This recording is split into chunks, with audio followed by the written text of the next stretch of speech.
We know you've been waiting for the return of Sports Extra. And we're excited to bring the new season to you. 2 games into the season, MAC is definitely back, and so is UNC football. Karen Sheldon and the defending national champion UNC field hockey team are still superb. And to stick with the theme of legendary coaches, Anson Dorrance's women's soccer program is still dominant. All that and so much more. Sports Extra starts right now. From the University of North Carolina School of Media and Journalism, covering the full range of Tar Heel athletics. This is Sports Extra. MAC is back and so are we. Now this isn't the same dynamic duo of Julie Kuhn and Elena Pirtle that you may have been accustomed to, but I'm Brian Gallagher. And I'm Devontae Anthony. Brian, are you excited to get this semester started? Absolutely, especially when we have a great football team. The UNC football team hosted its biggest game in recent memory on Saturday as the Miami Hurricanes came to do battle in Kenan Stadium. The Tar Heels took to the field in front of a sold-out crowd to the sounds of thunderous applause, and UNC wasted no time rewarding fans as freshman quarterback Sam Howell unleashed a missile to Diami Brown for the 62-yard touchdown. The hot start for Carolina continued when running back Javonte Williams punched in a 2-yard run for the touchdown, giving the Heels a 14-point lead. Miami got its comeback started seconds before halftime as quarterback Jaron Wilson finds KJ Osborne for the touchdown. The Hurricanes would later take the lead as receiver Will Mallory hauled in an 11-yard touchdown late in the fourth. Now with Carolina looking for a miracle, Sam Howell just delivered. He hit Rontavious Groves on the 4th and 17 for the first down. Then later that next play, the moment of magic came with 1 minute left when Howell found Daz Newsome in the back of the end zone to put Carolina up by 3. Now with a chance to tie the game, Miami kicker Bubba Baxa just shagged this kick wide and sends Kenan Stadium into a frenzy. Carolina wins 28-25. This is one of the most physical games I've ever been around. These two teams hit each other all night, from the start till the end. So we're going to be really, really sore tomorrow. As a result of the Heels fighting through, social media was filled with crazy stats about the team this season. First and foremost, there are 2 teams who are now 2-0 with both wins coming against Power 5 opponents. Those teams are the #1 team in the country and the Men in Blue. And the comparisons didn't stop there. Sam Howell, a true freshman, is now 31 for 48 with 519 yards, 4 touchdowns, and 0 interceptions. Clemson's Trevor Lawrence, widely regarded as the best quarterback in the country, is 47 for 58 with 436 yards, 2 touchdowns, and 3 interceptions. Coaches might lie, but numbers don't. Now we need to pause and respect our quarterback, Sam Howell, for a second. He's a true freshman and has shown confidence beyond his years this season. In his debut at Kenan, he converted a clean look to Rontavious Groves on 4th and 17, and with no timeouts left and less than 3 minutes on the clock. And we can't show this highlight enough, the 10-yard touchdown pass to Daz Newsome just to seal it.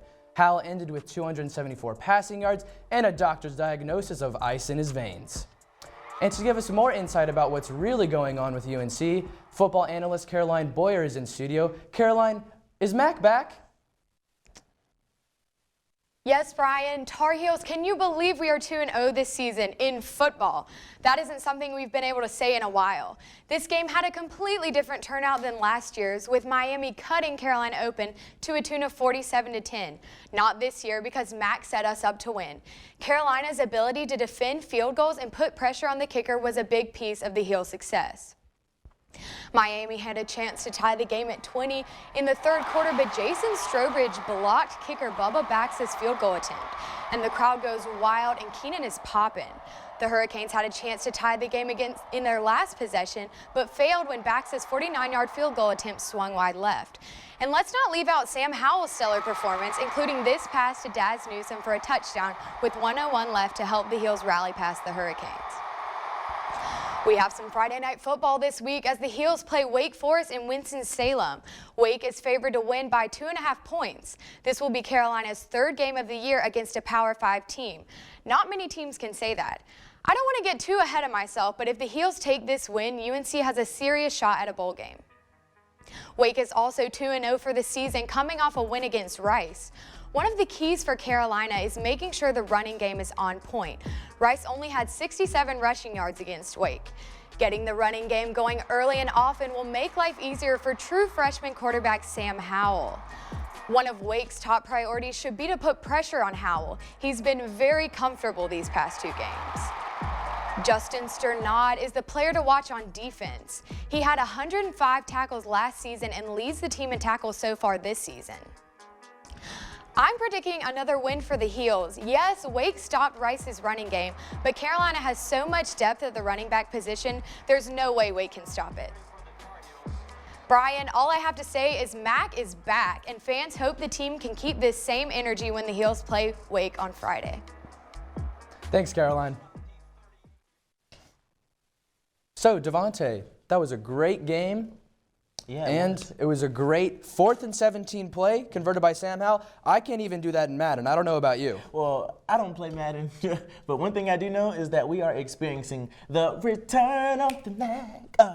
Not wrong, fellas. Tar Heel fans packed Karen Shelton Stadium as the North Carolina field hockey team made its home debut on Friday against number 5 Princeton in the ACC Ivy League Conference crossover. The Tigers took control of the game early, going ahead 2-0 in the second quarter. Carlin Goes helped the Tar Heels respond with her first goal of the season. However, a third Princeton goal put the Heels at a 3-1 deficit at halftime. After trailing in their first 2 games this season, the Tar Heels regrouped and got to work, beginning with this goal from Erin Matson. With just 4 minutes left, Megan Duveners tied the game with a penalty stroke goal. Marissa Creator scored the game-winning goal on the assist from Matson with 44 seconds left. North Carolina completed the comeback to earn its 26th straight victory as the Heels remain unbeaten at Karen Shelton Stadium. You know, it just pumps you up. When something good happens, it really starts momentum, and we could really feel that throughout the whole second half, so appreciate our fans. Next up, Penn, which had a battle up against the highly touted Wake Forest team on Friday. The game started slowly, then Carolina unleashed a bearish 5 goals in the second quarter to get the Tar Heels going. Sophomore Erin Matson hit a rocket from the top of the circle. 2 minutes later, Matson assisted senior Marissa Creator with a goal from the front of the cage. Goal 3, Eva Smelinars on the left side of the circle from a penalty corner. Goal 4 and her first goal of the season, Riley Fulmer sent a goal into the roof of the cage to close out this smacking 6-0. In the 58th minute, a no-look pass from Callan goes to Yano Leavesman. Game over. You know, I think the more we play at home, the more comfortable we're going to be, and the more we have games like this where we're passing the ball, we gain confidence every day when we practice and play well and make the right decisions. No team is complete without its defense, and the UNC field hockey team thrives on a stonewall defensive unit. Last year's national championship team was anchored by Ashley Hoffman, who was named the best player in college field hockey. But after losing Hoffman and the entire defensive lineup, Carolina's 2019 season will hinge on whether the Heels can rebuild their defensive from scratch. This year's unit looks promising, notching the first shutout of the season against Penn. Look out for the defense as the Tar Heels look to repeat last year's championship run. If we want to keep the idea that UNC is a field hockey school, the defense has got to get right. We have some legendary coaches who run our sports programs, but several varsity teams have changed up head coaches this summer. We talked to 2 of them. That's coming up next.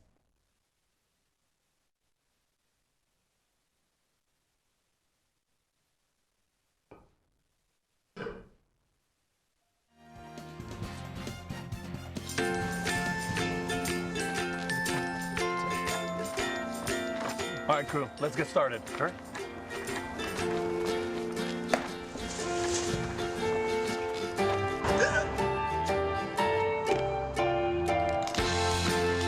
Don't ignore the law. You must call 811 at least 2 to 3 days before any digging project so you can avoid hitting our essential buried utilities. For digging projects big or small, make the call to 811.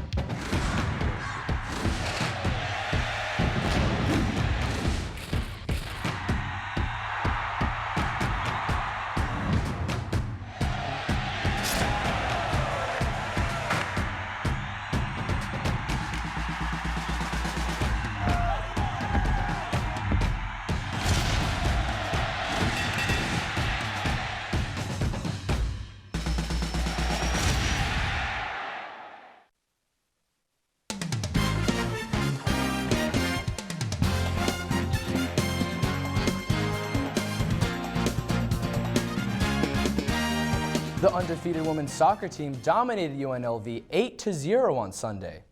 The Tar Heels opened with a goal in the 5th minute from Alicia Russo, and then players continued to overwhelm the UNLV defense with an unassisted goal from Elizabeth Cox in the 13th minute. And then a goal from Brianna Pinto in the 22nd right here. A little goes over the goalie to give the Heels a lead 6-0 by the half. And then the final whistle, the Tar Heels walked off the field with 8 goals under their belt, with Bridget Anjetski and Emily Fox claiming 3 assists each. After a disappointing opening weekend, the UNC men's soccer team looked to bounce back against Harvard on Saturday in Chapel Hill. With the student section hungry for goals, UNC wasted no time as striker Alex Rose headed home a perfect cross from Jelani Peters in the 1st minute. Senior Jack Scahan doubled the Tar Heels' lead in the 10th minute with an absolute screamer for his first goal of the season. It doesn't take an Ivy League education to see this game got pretty out of hand. This UNC freshman, Cameron Fisher, finished the rout with a goal in the 82nd minute. Focus proved to be key as UNC wins 6-0. I don't know exactly what it was, but we kind of just came together, and like Matt said, we were mission focused and we were just focused on winning the game, nothing else. There were no distractions for anybody. We just wanted to win the game. Anson Dorrance is one of the best coaches in the country, no matter the sport. But another program setting up with a new coach who Caroline Boyer says wants to keep the winning culture in place. Chris Miltenberg might be new to UNC, but he has certainly been around the block when it comes to coaching track and field. In 2012, I went to Stanford as a director of the entire program and spent 7 years there, which was really when I learned about running an entire program. Before coaching at Stanford, Miltenberg coached at Georgetown, his alma mater, and Columbia. Even as a young runner, he knew his ultimate goal was to be a coach. My college coach had really had a bigger impact on me than anything else in my life. And the idea that I could go to work every day and give that back to the next generation was something I could be fired up about every day. Associate Director of Track and Field Jessica Ryden worked with Miltenberg for 4 years at Stanford and is excited to work with him again. And we kind of knew each other and knew each other's kind of pluses and sometimes minuses. So you come in a new stressful situation and it's kind of nice to have that background. Ryden isn't the only one who enjoys working with Miltenberg. Senior distance runner Morgan Ilse appreciates Miltenberg's enthusiasm about being at Carolina. But he genuinely picked this school to come to, so that's really cool. And he's excited about where we're going to go and where we're at right now. Before Miltenberg makes any dramatic changes to the program, he first wants to focus on learning and building the foundation. I think we can build the best complete team in the country. But most of all, I want us to be proud of how we do things every single day. Miltenberg is confident that with the right people and the right tools, he and the coaching staff can accomplish that goal. In Chapel Hill, I'm Caroline Boyer reporting. Has a few months to get his system in place. The UNC volleyball team began the season with back-to-back losses against Minnesota and Wisconsin and looked to turn it around this weekend. They headed to California Friday for the UC Irvine invite with hopes of grabbing a win. The Bears went on a 5-point run early in the first set, and the Tar Heels couldn't close the gap, losing the first set 25-15. Freshman Sky Howard gave the team a strong start in the second set with a kill, but Carolina's 1-point lead was short-lived, and Cal went on for the sweep. The Heels looked to bounce back against the UC Irvine Anteaters in match 2. Carolina started strong, winning the first set off this ace from Parker Austin. UNC picked up a win in set number 2, 25-20. UC Irvine fought back with a set victory on its own, but Carolina came back firing to win the set 4 with the match by score of 3-0. Head coach Joe Sagula picked up his 600th career victory as a Tar Heel and earned the team the first win of the season. The Heels dropped the third match of the weekend, falling 3-2 against UNLV. Carolina is known for its track and field sports excellence. Chip Sweeney shows us one of the new coaches who brings success to a new level at Chapel Hill.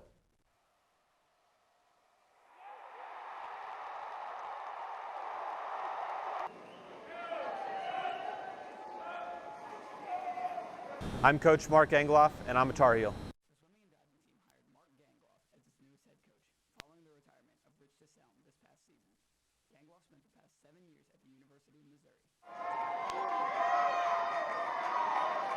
To me, I think the culture of Carolina is its biggest selling point, and the fact that people love it here. The fact that this feels like a family and people passionately support this program and this university.